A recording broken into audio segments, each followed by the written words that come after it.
Bonjour mes belles fleurs, j'espère que vous allez bien.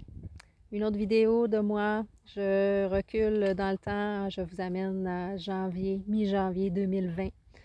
Mon supérieur m'appelle pour me dire qu'on me confirme qu'on vient chercher Canac le 28 janvier 2020 et que la nouvelle personne a été trouvée, qui était Caroline, a été trouvée pour reprendre le relais au poste de police et elle partait à la Fondation Mira pour une formation.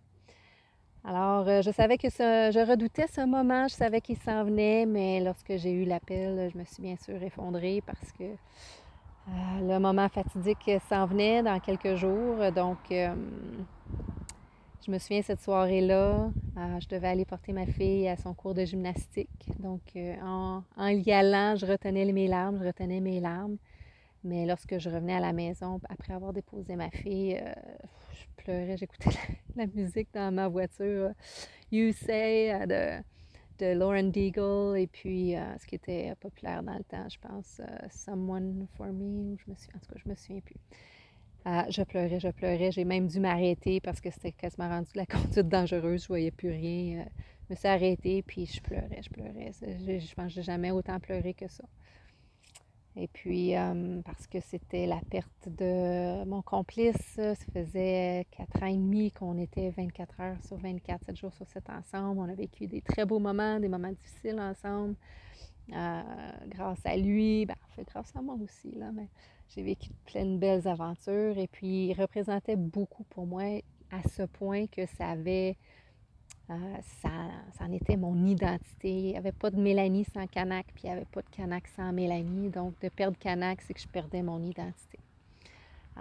Donc, j'ai tellement eu de peine que je me voyais même pas être capable de retourner aller chercher ma fille après ces 3 heures de gymnastique. Donc, j'ai appelé mon conjoint qui travaillait de soir à la police, puis j'ai dit, tu peux-tu t'en venir? J'ai juste envie de me coucher en petite boule dans mon lit. Donc, super fin comme il a pris congé, puis il est venu me réconforter. Il est venu s'occuper de mon garçon, puis il est allé chercher Anaël. Donc, ça arrive à tout le monde d'avoir des coups durs, et puis je me suis relevée. Je dis, c'est pas vrai que je vais avoir vécu tout ça, je vais avoir mis tant d'efforts dans ce projet-là que je vais tout perdre.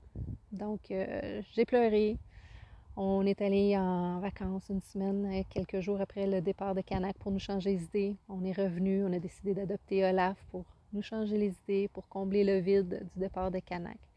Et puis c'est là que j'ai décidé, OK, qu'est-ce que je fais? Je ne sais pas ce que je fais, mais j'ai appelé, je vous l'avais écrit, Josie Carey, qui m'a parlé de l'Académie Zéro Limite. Et c'est en prenant un chemin que j'en ai découvert d'autres, puis j'ai découvert le bon chemin du coaching. Mais j'avais aucune idée, en prenant le chemin de l'Académie Zéro Limite, que ça m'amènerait ici.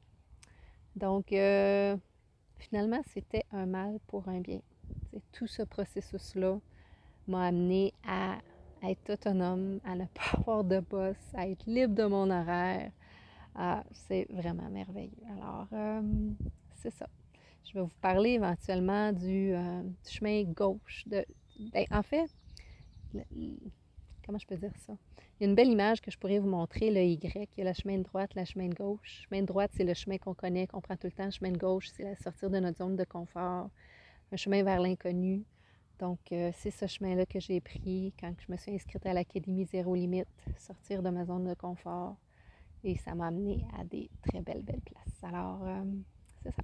Donc, prochaine vidéo, je vous explique c'est quoi ce Y-là, qui est une image qui m'a beaucoup impactée. Alors, voilà. Bye bye. Bonne journée. Portez-vous bien, puis merci d'être là. Partagez si vous aimez.